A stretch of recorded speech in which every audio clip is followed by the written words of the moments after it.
The New York Times described Noam Chomsky as arguably the most important intellectual alive today, to which Professor Chomsky responded, "What did I do wrong?" That is his power, his humor, his compassion, and his passionate struggle to ensure that people have information about the reality on the ground. Today, talking about what's happening in Israel and Palestine. Professor Noam Chomsky.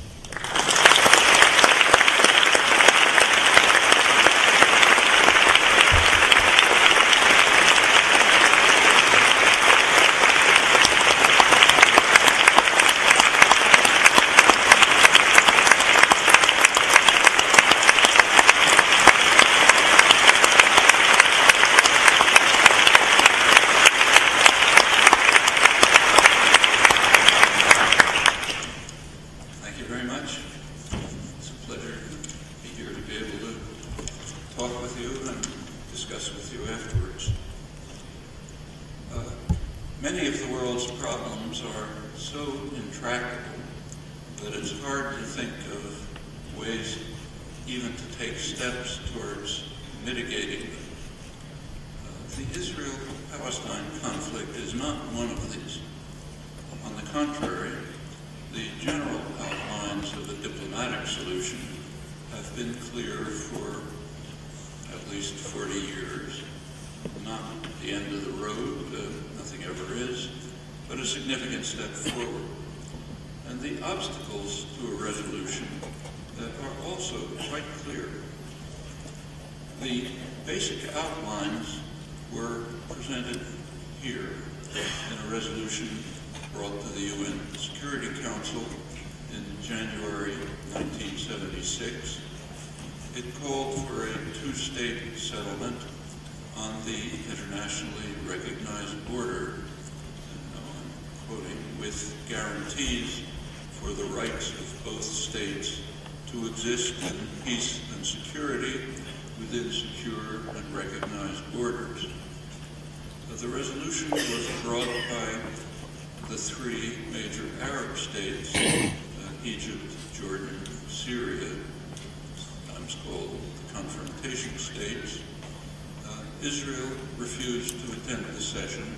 The resolution was vetoed by the United States. A U.S. veto typically is a double veto.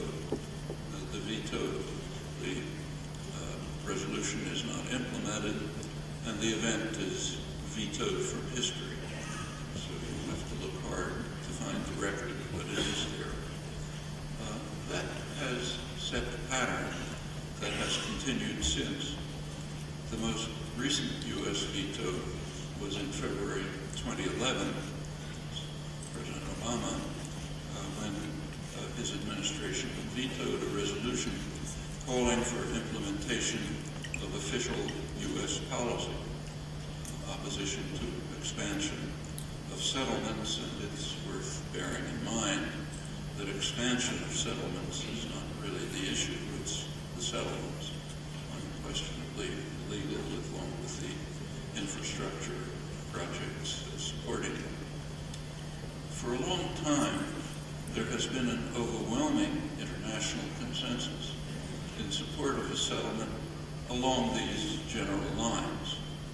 The pattern that was set in January 1976 continues to the present. Israel rejects a settlement of these terms and for many years has been devoting extensive resources to ensuring that it will not be implemented with the unremitting and decisive support of the United States, military, economic, diplomatic, and indeed ideological, by establishing how the conflict is viewed and interpreted in the United States and within its broad sphere of influence. There's no time here to review the record, but its general character is revealed by a look at what has happened in Gaza in the past decade, carrying forward a long history of earlier crimes. Last August 26th, a ceasefire was reached between Israel and the Palestinian Authority. And the question on all our minds is, what are the prospects for the future? Well, one reasonable way to try to answer that question is to look at the record. And here, too, there is a definite pattern.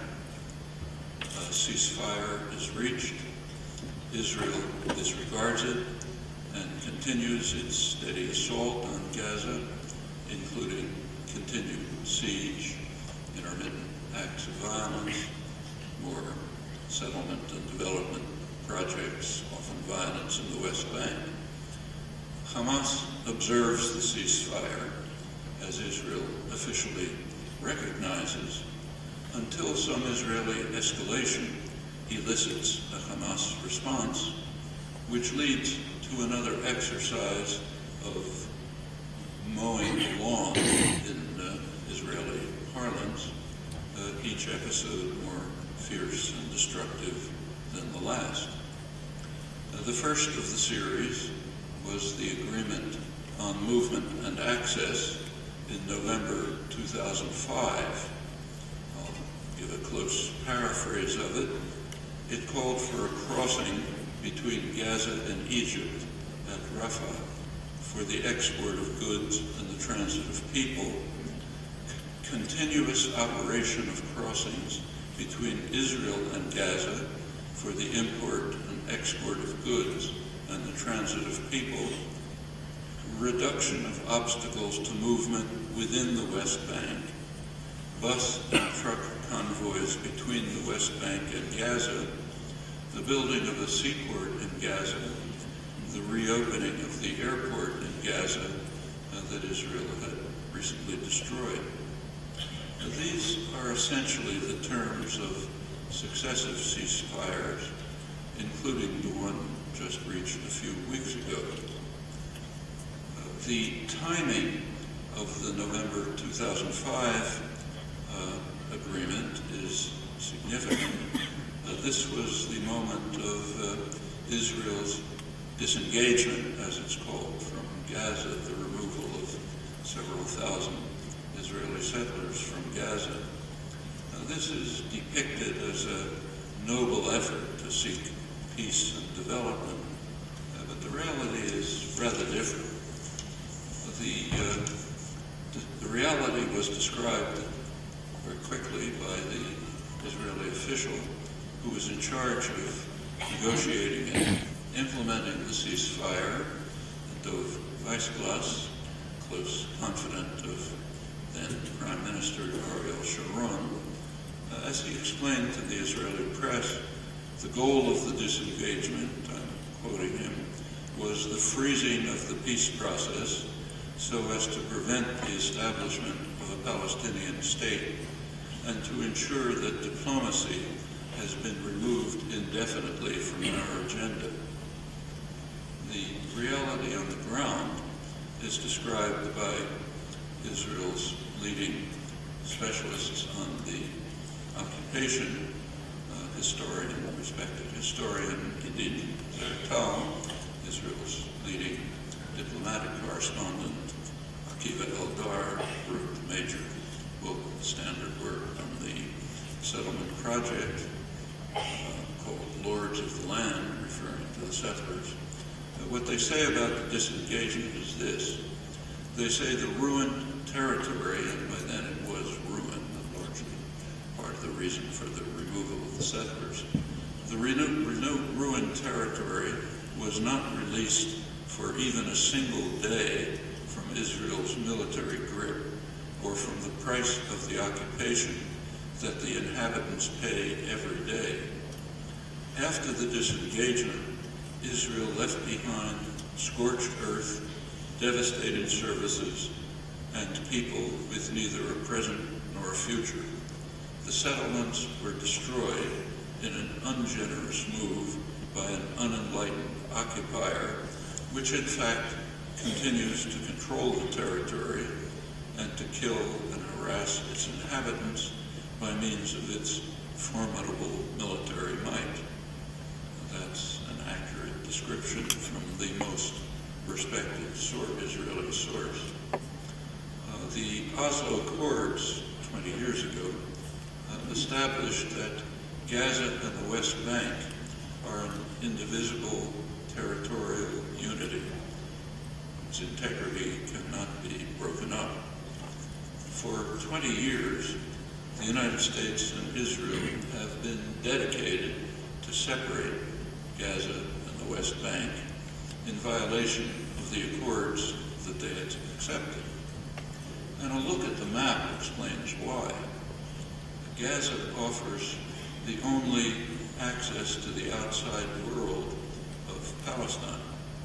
If Gaza is separated from the West Bank, whatever autonomy might ultimately be granted in the West Bank would be imprisoned. Israel on one side, a hostile Jordan, ally of Israel on the other side, and in addition, one of Israel's slow and steady U.S.-backed policies is to take over the Jordan Valley, about a third of the West Bank, much of the arable land, which would essentially imprison the rest even more tightly if Gaza is separated from the West Bank. And that's the major geostrategic reason for the Israeli insistence with U.S. backing on separating the two in violation of the Oslo agreements and the series of ceasefires that have been reached since November 2005. Well, the November 2005 agreement lasted for a few weeks. In January 2006, a very important event took place, the first full free election in the Arab world, carefully monitored, recognized to be free and fair. It had one flaw. It came out the wrong way. Hamas won the parliament, controlled the parliament. U.S. and Israel didn't want that. You may recall at that period, the slogan on everyone's lips was democracy promotion. The highest U.S. commitment in the world was democracy promotion. Here was a good test, democracy. Election came out the wrong way. And the U.S. instantly decided, along with Israel, to punish the Palestinians for the crime of voting the wrong way. A harsh siege was instituted, other punishments, violence increased. The United States immediately began to organize a military coup to overthrow the unacceptable government. That's quite familiar practice. I won't go through the record. The European Union, to its shame and discredit, went along with this. There was an immediate Israeli escalation. That was the end of the November agreement, followed by major Israeli onslaughts. In 2007, a year later, Hamas committed even a greater crime than winning the fair election. It preempted the planned military coup and took over Gaza. That's described in the West, in the United States, most of the West, as Hamas's taking over Gaza by force, which is not false, but something is omitted. The force was preempting a planned military coup to overthrow the elected government. So that was a serious crime. It's bad enough to vote the wrong way in a free election, but to preempt a U.S. planned military coup is far more serious. The attack on Gaza increased substantially at that point, major Israeli onslaughts. And finally, in January 2008, another ceasefire was reached. Terms were pretty much the same as those that I quoted. Israel publicly rejected the ceasefire, said that it would not abide by it. Hamas observed the ceasefire as Israel officially recognizes, despite Israel's refusal to do so. That continued until November 4th, 2008. On November 4th, which was the day of the U.S. election, Israeli forces invaded Gaza, killed half a dozen Hamas militants. That led to Qassam rockets attacking Israel, huge Israeli response, lots of killings, all Palestinians as usual. By the end of December, a couple of weeks later, Hamas offered to renew the ceasefire. The Israeli cabinet considered it, rejected it. This was a dovish cabinet led by Ehud Olmert, rejected it and decided to launch the next major military operation that was Cast-led, which was a horrible operation, so much so that it caused a very substantial international reaction, investigations by United Nations Commission, Amnesty International, Human Rights Watch. In the middle of this assault, the assault incidentally was carefully timed to end immediately before President Obama's inauguration. He had already been elected, but he wasn't inaugurated yet. So when he was asked to comment on the ongoing atrocities, he responded by saying that he couldn't do so. The United States has only one president, and he wasn't president yet. He was talking about lots of other things, but not this. The attack was timed to end immediately before the inauguration, so he therefore could respond to the questions by saying, well, now's not the time to look at the past, let's look forward to the future. Diplomats know very well that that's a standard slogan for those who are engaged in serious crime. Let's forget about the past, let's look forward to a glorious future. Well, that was right in the middle of the assault.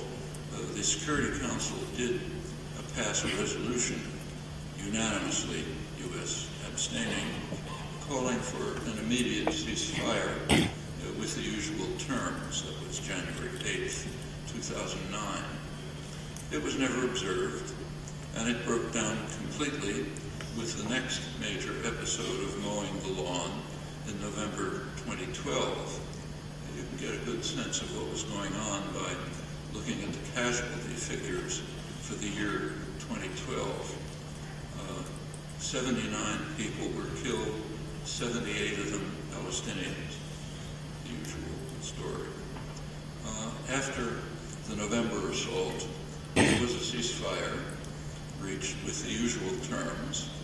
I'll describe what happened next by quoting the leading specialist, Nathan Thrall. He's a leading Middle East analyst for the International Crisis Group.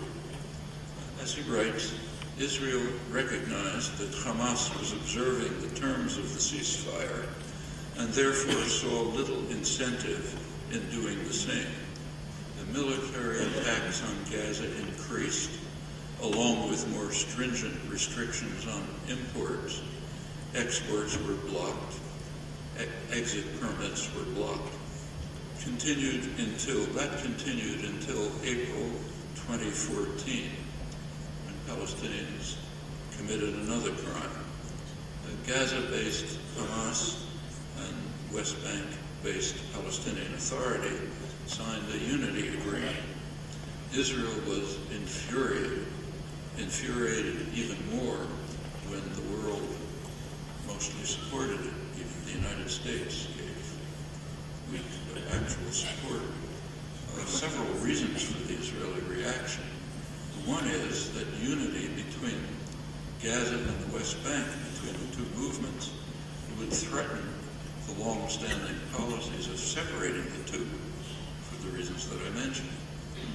Another reason was that a unity government undermines one of the pretexts for Israel's refusal to participate in negotiations seriously, namely, how can we negotiate with an entity that is internally divided. Well, if they're unified, that pretext disappears. Israel was infuriated. It launched major assaults on the Palestinians in the West Bank, primarily targeting Hamas, hundreds of people arrested, mostly Hamas members, also Gaza, also killings. There was a pretext, of course, there always is. The pretext was that three teenagers, Israeli teenagers in the settlements, had been brutally murdered, captured and murdered. Israel claimed officially that they thought that they were alive, so therefore launched a long, several weeks assault in the West Bank, alleging that they were trying to find them alive, meanwhile the arrests, attacks, and so on. It turns out that they knew immediately that they had been killed. They also knew immediately that it was very unlikely that Hamas was involved. The government said they had certain knowledge that Hamas had done it, but their own leading specialists like Shlomo Karori had pointed out right away that the assault, which was a brutal crime, was very likely committed by members of a breakaway clan, Kwasne clan, in Hebron, which was not given a green light by Hamas and had been a thorn in their sides. And that apparently is true if you look at the later arrests and punishments. Anyway, that was a pretext for this assault, killings in Gaza too. That finally elicited a Hamas response. Then came Operation Protective Edge, one which was just completed, a bit more brutal and destructive, even the ones that preceded it. Now, the pattern is very clear, and so far at least it appears to be continuing. The latest ceasefire was reached on August 26th. It was followed at once by Israel's greatest land grab in 30 years, almost 1,000 acres in Gush Etzion area near what's called Jerusalem, Greater Jerusalem, 5 times the size of anything that Jerusalem ever was, taken over by Israel, annexed in violation of Security Council rules. The U.S. State Department informed the Israeli embassy that Israeli activity in Gush Etzion undermines American efforts to protect Israel at the United Nations, and urged that Israel shouldn't provide ammunition for those at the United Nations who would interpret Israel's position as hardening. Actually, that warning was given 47 years ago, in September 1967, at the time of Israel's first colonization, illegal colonization of Gush Etzion. Israeli historian Gershom Gorenberg recently reminded us of this.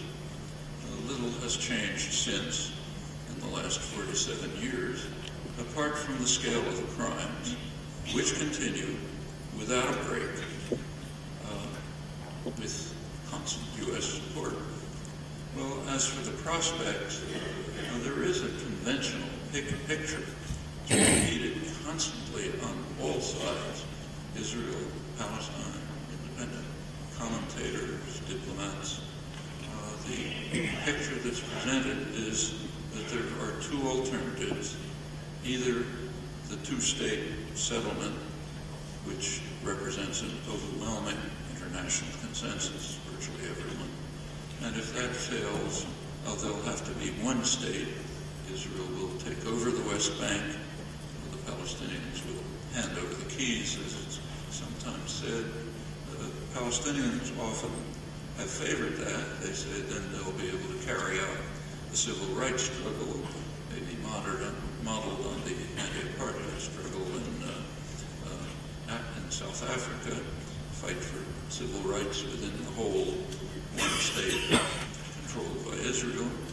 Israelis criticize that on the grounds of what is called the demographic problem, the fact that there will be too many non-Jews in a Jewish state, in fact, pretty soon a majority. But those are the alternatives that are presented, overwhelming, hardly an exception.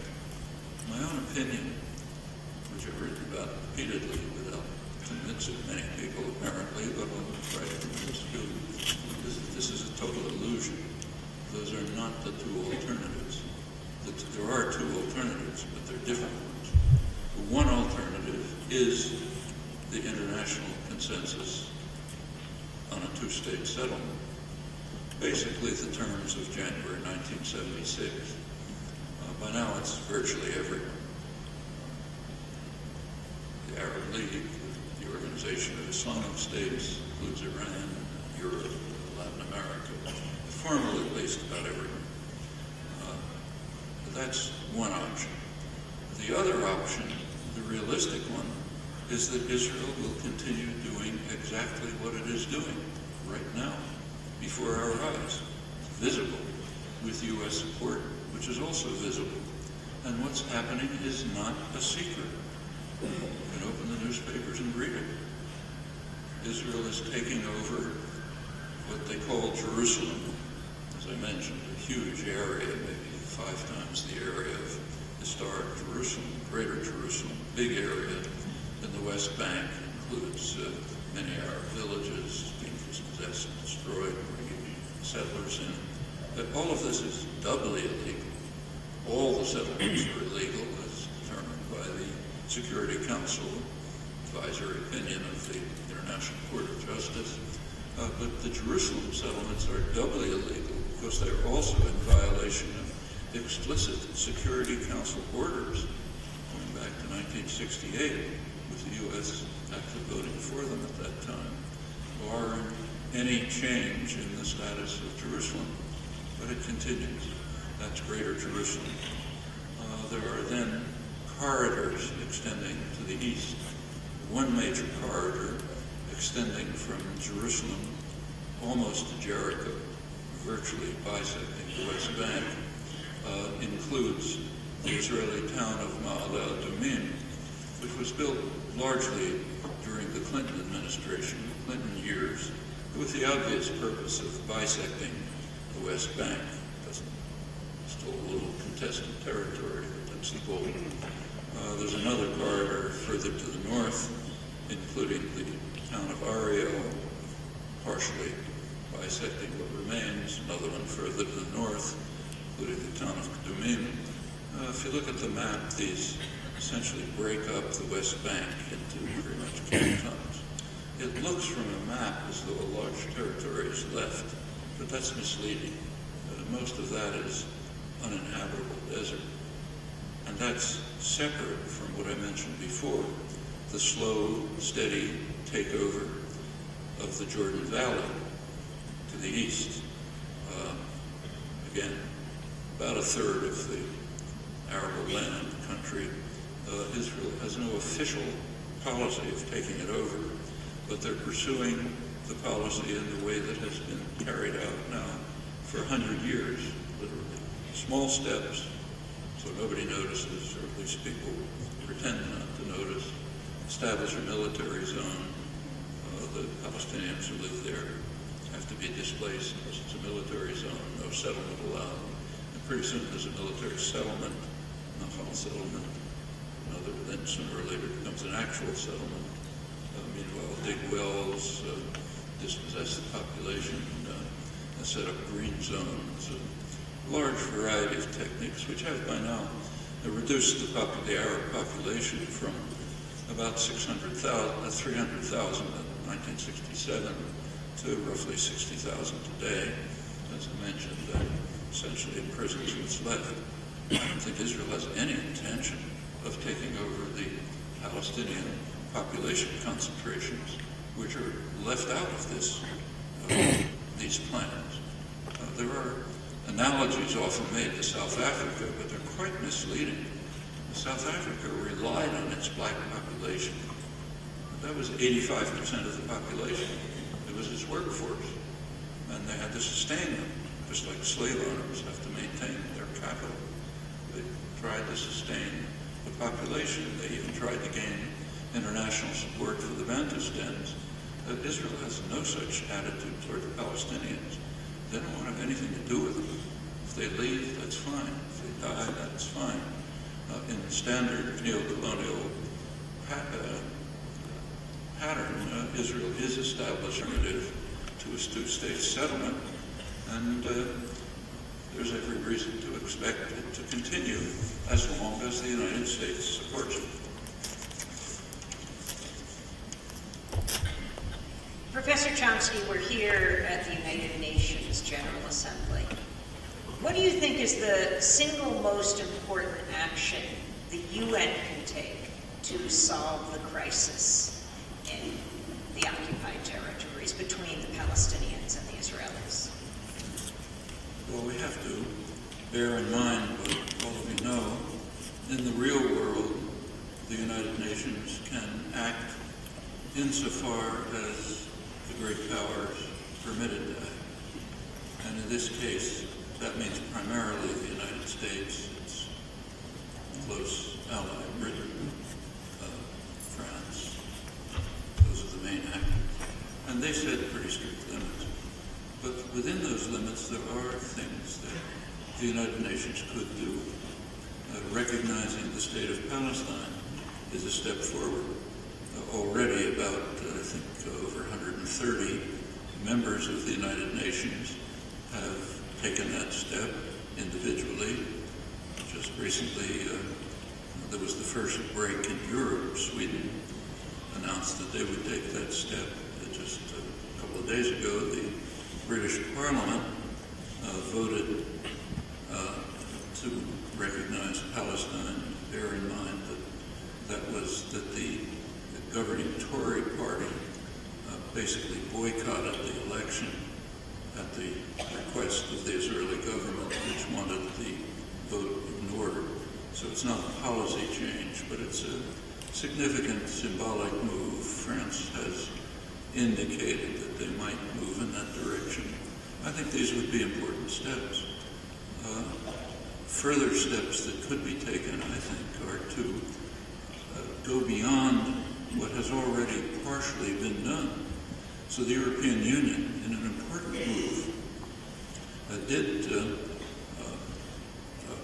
produce a directive calling on member states to avoid any dealings with Israeli institutions that have anything to do with the occupation, which they correctly regard as illegal. So in short, don't participate in criminal acts. That's not an extreme position. That can be done. Several major church groups in the United States, Presbyterians, the Church of Christ, have taken similar positions, also directing themselves against multinationals which are involved in any way in the occupied territories. There's a major boycott being undertaken by major investors of the security firms, the international security firms, which operate in the occupied territories and many other places. All of this could be moved forward to a United Nations resolutions. Possibly even should be at least tried in the Security Council if there's a U.S. veto. That's important too, brings forward what's actually happening. All of these are steps that can be undertaken with a recognition that the range of action at the United Nations is, of course, circumscribed by great power politics. What do you think? What do you think? What do you think is the single most important action the United States can take? And what about its role over the years? What is its interest here? Well, one important action that the United States can take is to live up to its own laws. Of course, it would be nice if it lived up to international law, but maybe that's too much to ask. But live up to its own.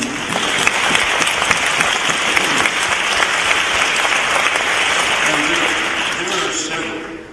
And here, incidentally, I have in mind advice to activists also, who I think ought to be organizing and educating in this direction. There are two crucial cases. One of them is what's called the Leahy Law, Senator Lay, introduced legislation called the Lay Law, which bars sending weapons to any military units which are involved in consistent human rights violations.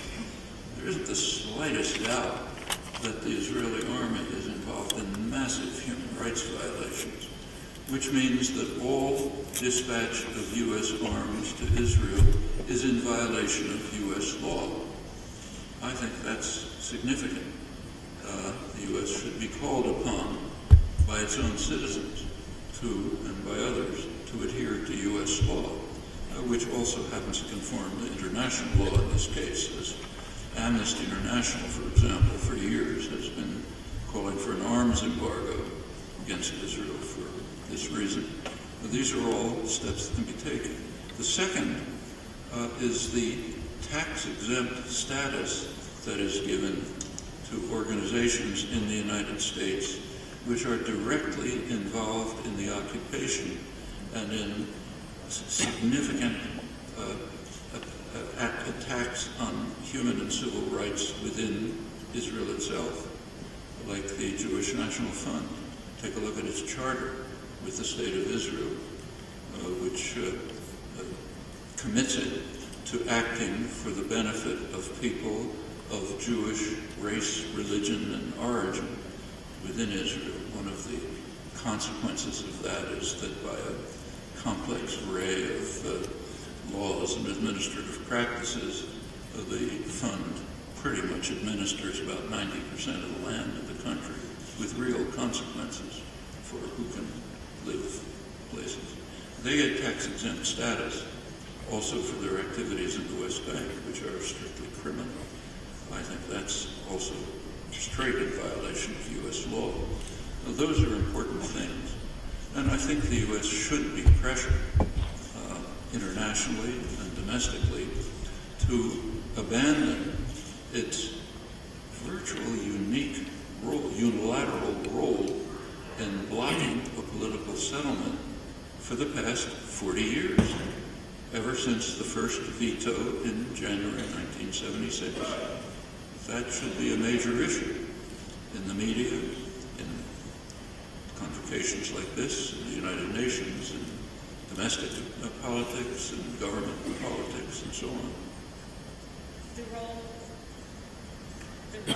of the media, can you talk about that, particularly in the United States? And do you think that the opinion in the United States, public opinion, is shifting on this issue?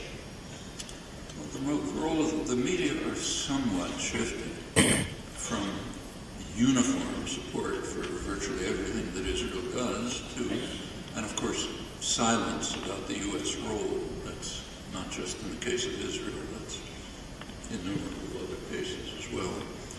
But it's slowly shifting, but nevertheless, one about, say, Operation Protective Edge, one can read in news reporting in the New York Times, a major journal, a criticism of Hamas's assault on Israel during Protective Edge. Hamas's assault on Israel. Not exactly what happened, but that's what people are reading, and that's the way it's depicted. Israel is, over and over, it's pointed out, look, poor Israel is under attack. It has the right of self-defense. Everyone agrees to that. Actually, I agree too. Everyone has a right of self-defense. But that's not the question. The question is, do you have a right of self-defense by force, by violence? The answer is no for anyone, whether it's an individual or a state, unless you have exhausted peaceful means. If you won't even permit peaceful means, which is the case here, then you have no right of self-defense by violence. But try to find a word about that in the media. All you find is self-defense. When President Obama rarely says anything about what's happening, it's usually, if my daughters were being attacked by rockets, I would do anything to stop it. He's referring not to the hundreds of Palestinian children who were being killed and slaughtered, but to the the children in the Israeli town of Sderot, which is under attack by Qassam missiles. And remember that Israel knows exactly how to stop those missiles, namely live up to a ceasefire for the first time. And then they would stop, as in the past, even when Israel didn't live up to a ceasefire. That framework, and of course the rest of the framework is the United States is an honest broker trying hard to bring the two recalcitrant sides together, doing its best in this noble endeavor. Has nothing to do with the case.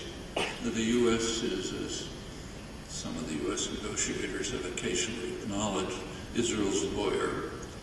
If there were serious negotiations going on, they would be led by some neutral party, maybe Brazil, which has some international respect, and they would bring together the two sides. On the one side, Israel and the United States. On the other side, the Palestinians. Those would be possible realistic negotiations. But the chances of anyone in the media, either, I won't even say pointing it out, even thinking about it, is minuscule. The indoctrination is so deep that really elementary facts like these, and they are elementary, are almost incomprehensible. But to get back to your last point you mentioned, it's very important. Opinion in the United States is shifting. Not as fast as in most of the world, not as fast as in Europe. It's not reaching the point where you can get a vote in Congress, anything like the British Parliament a couple of days ago. But it is changing, mostly among younger people, and changing substantially. I'll just illustrate with personal experience. Amy has the same experience. Until pretty recently, when I gave talks on these topics, as I've been doing for 40 years, I literally had to have police protection, even at my own university, MIT. Police would insist on walking me back to my car because of threats they picked up. Meetings were broken up and so on. That's all gone. Just a couple of days ago, I had a talk on these topics at MIT. The meeting wasn't broken up, no police protection, maybe 500 or 600 students were there, all enthusiastic, engaged, committed, concerned, wanting to do something about it. That's happening all over the country. All over the country. Palestinian solidarity is one of the biggest issues on campus. Enormous change in the last few years. That's the way things tend to change. It often starts with younger people. Gradually it gets to the rest of the population. Efforts of the kind I mentioned, say trying to get the United States government to live up to its own laws, those could be undertaken on a substantial scale, domestically and with support from international institutions. And that could lead to further changes. I think that for example, the two things that I mentioned would have a considerable appeal to much of the American public. Now, why should they be funding military units that are carrying out massive human rights violations? Why should they be permitting a tax exemption, meaning we pay for it? That's what a tax exemption means. Why should we be compelled to pay for violations of fundamental human rights in another country, or even in occupied territories where it's criminal? I think that can appeal to the American population and can lead to the kinds of changes we've seen in other cases. Noam, if you were writing a reader's guide to accompany the New York Times in its coverage of Israel and Palestine, what advice would you give? I would tell them to watch Democracy Now!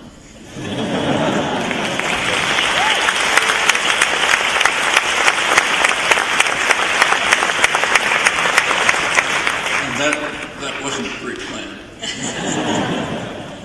And if you're wondering where you can watch it, democracynow.org.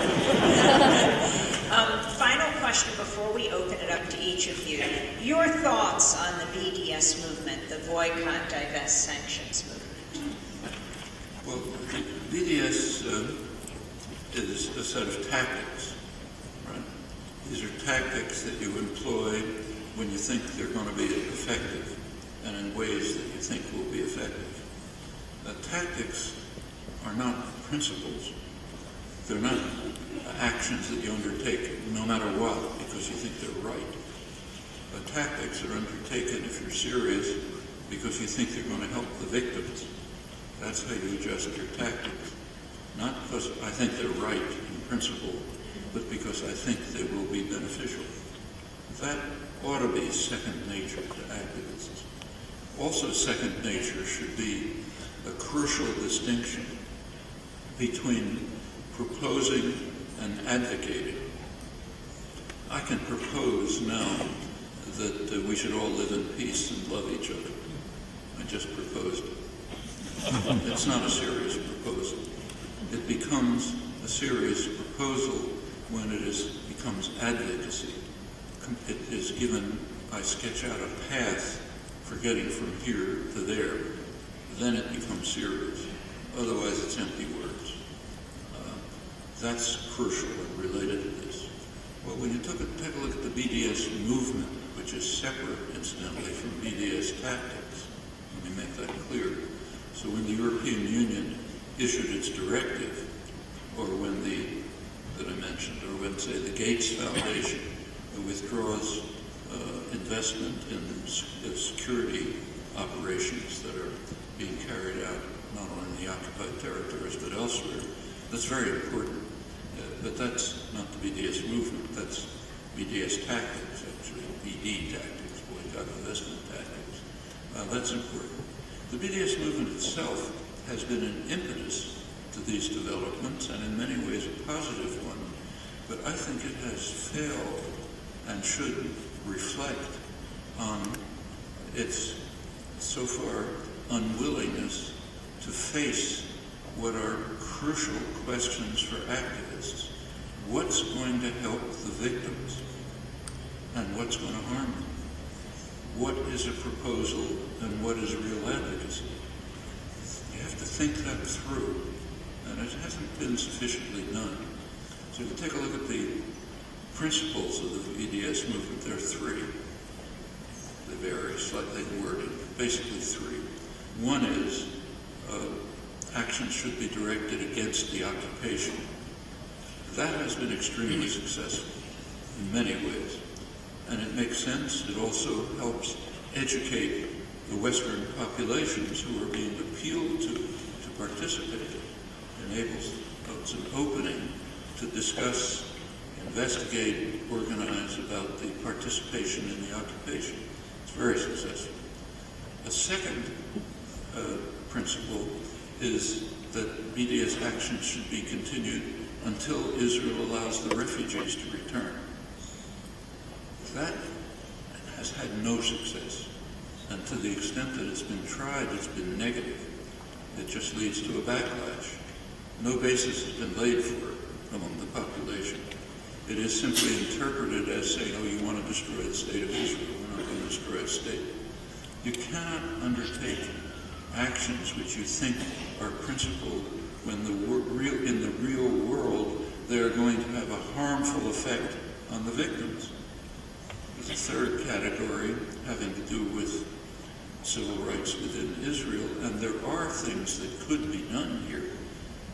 One of the ones I mentioned, in fact, the tax-free status for U.S. organizations that are engaged in civil rights and human rights violations. And remember, a tax exemption means I pay for it. That's what a tax exemption is. Well, that's an action that could be undertaken. Others that have been undertaken have had backlashes which are harmful. And I won't run through the record, but these are the kinds of questions that always have to be asked when you're involved in serious activisms, if you care about the victims, not just feeling good, but caring about the victims. It's critically important. We're going to open up this discussion. Of course, also we are very grateful for the Committee on the Exercise and the Inalienable Rights for organizing this event. One of the events, I would say that a very special event, as we commemorate the International Year of Solidarity with the Palestinian people. That was a resolution adopted by the General Assembly that this year to be a special year in trying to give a big push to advance the cause of the Palestinian people. And of course, we would like to thank you very much for moderating this event, which, as judging from the number of people, is a very successful event. And I believe the Palestinian people who just came out of a very bloody aggression that started in the West Bank through East Jerusalem and went for 50 days on the Gaza Strip, do really appreciate the fact that there is this big support as we see it here. And I'm a diplomat, I know that we have an immense support among the community of nations. One can see it through the voting on resolutions, not only on the historic one on November 29, 2012, in which in this chamber the great majority of nations recognized the state of Palestine and changed the status to an observer state. So we are grateful for all these things, and we are very grateful for that comprehensive presentation by Professor Chomsky. I just want to add to concentrate in two areas. I listened very closely to everything that you have said, and I agree with what you've said in connection with the policy of the United States of America vis-a-vis the Palestinian people and their cause. And I totally agree with you with regard to the policies and practices of the occupying authority and the Israeli government vis-a-vis the Palestinian people, particularly in the occupied territory. But what I just want to add, which I am sure you know it, but I need just to make sure that it comes out loud and clear, that in this equation it is not only the Israelis who are dictating policies and dictating the future of the Palestinian people, nor the Americans as well. It is the Palestinian people who are a very important element of this configuration. It appears that our situation is extremely difficult, because it is, but our determination is so strong that in all of the battles that we were forced to go through, including the ones in the West Bank, East Jerusalem, and in the Gaza Strip, not a single person from the Palestinians raised the white flag. So we, the Palestinian people, are determined to continue the struggle in spite of the fact that it is so difficult, in order to attain our freedom and to learn from everyone, including from the remarkable experience in South Africa. Although I agree with you, we have so many differences in terms of the two experiences, although we have many in common. But yet our people are determined that we do not want to stay in Bandustans, in apartheid style, in occupation, under occupation. We are determined to accomplish the objective of ending the occupation and the independence of our state and our freedom.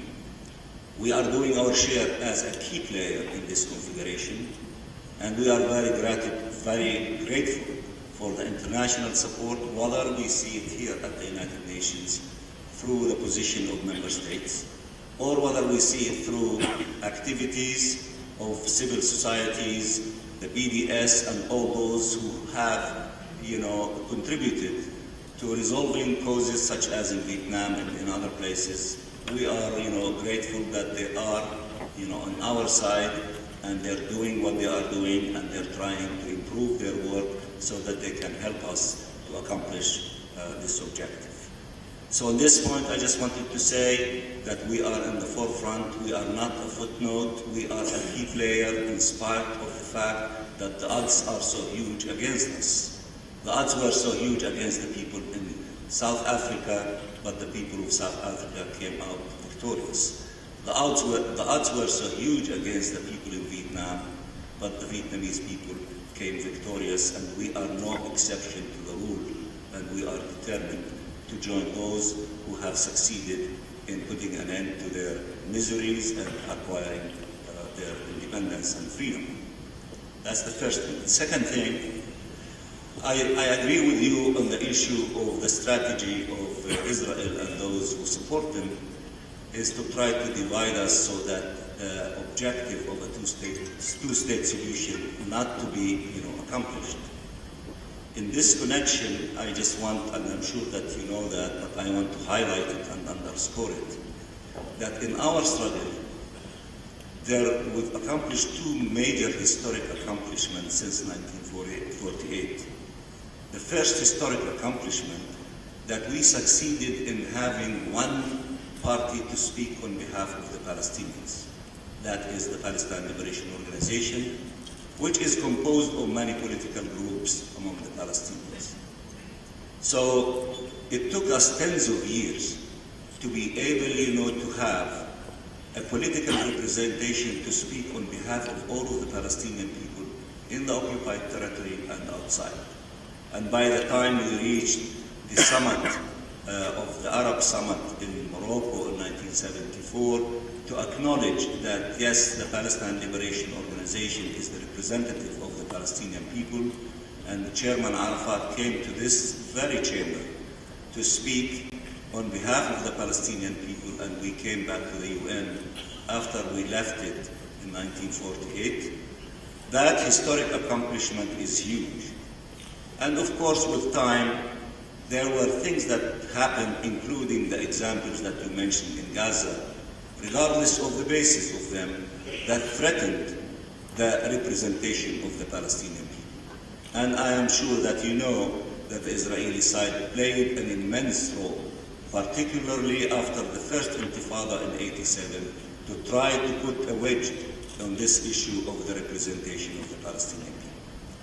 The second historic accomplishment, the fact that we were able to put Palestine in the geopolitical map, because after 1948, our homeland was fragmented into three pieces, as we all know. One piece became Israel, the other one was the West Bank, became part of the Hashemite Kingdom of Jordan, and the Gaza Strip was put under the Egyptian administration.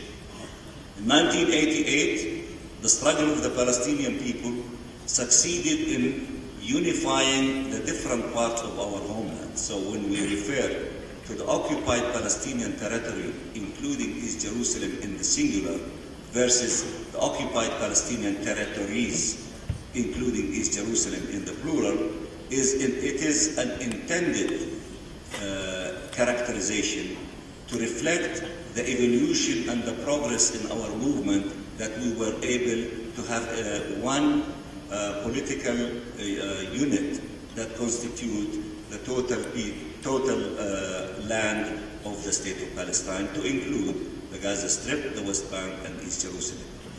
Of course, the tragic split that took place for almost 8 years between the Gaza Strip and the West Bank is a huge setback for our national movement, and it was a huge also gain for the Israeli side to destroy that evolution and to take us back to the situation that existed, or similar to the situation that existed in 1948.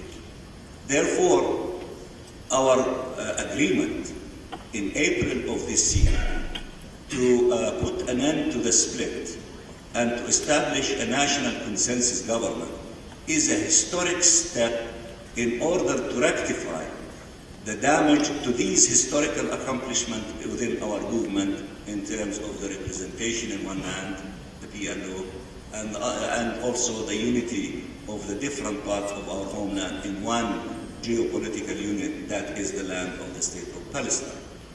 And I agree with you that the Israeli attack on us, from the moment that we declared the agreement on putting an end to the split, officially, but of course the ramification of the split and the wounds that it created, it is going to take us some time of a genuine effort to learn from that experience, that no matter how we disagree with each other, but we should not play with these two historic accomplishments, the unity of the land and also the representation of our people.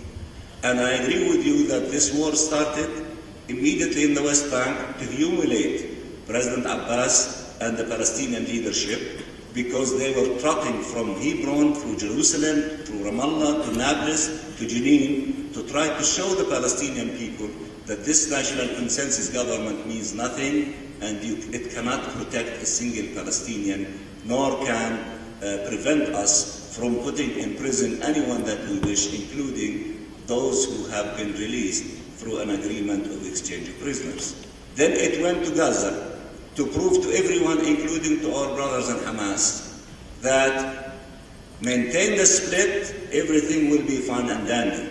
But if you want to have unity, you have to pay a huge price for it, so that we want the people in Gaza to be against you in order to tell you that when you went in the direction of unity, Gaza has been destroyed to no level, even much more than the 2 wars before that.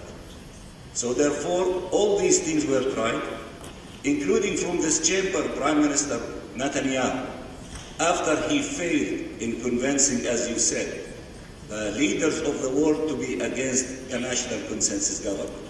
And after he waged this war in order to push us back to division, he came and he failed in these 2 attempts. He tried from this chamber to convince the leaders of the world, and by the way, there are no Boy Scouts in this business, in this chamber. All of them are very astute diplomats, and they know what they're doing and what is going on.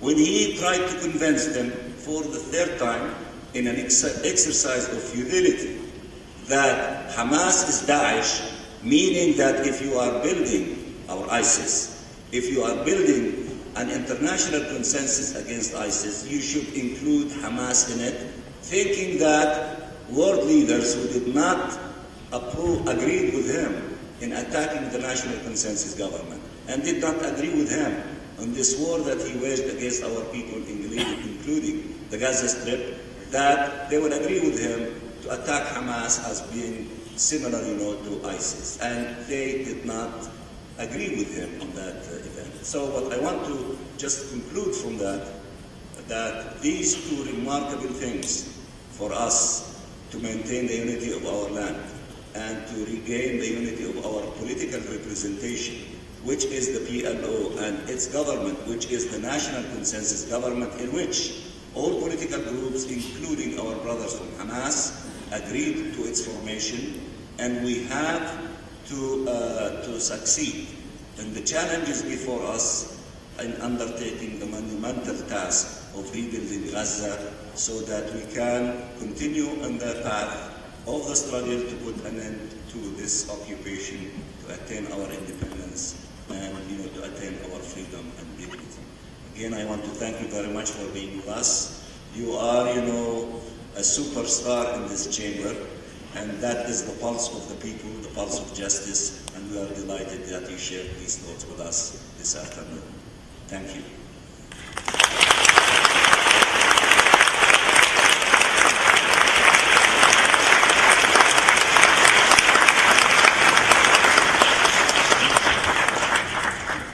Just like to briefly endorse those extremely important points and to register my own feeling of deep emotion and that I always feel when you see the inspiring efforts of people struggling for their rights under shocking conditions and finally even winning them.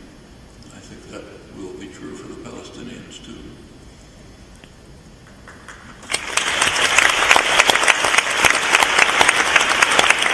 My question is, if you were the president of the Palestinian Authority, we asked what would you do if what the United States should do, or Israel, but if you were the representative actually, what would you do? Would you absolve the authority? What steps would you take to solve the conflict? Thank you. If I was a representative of the Palestinian Authority, well, I think the most important thing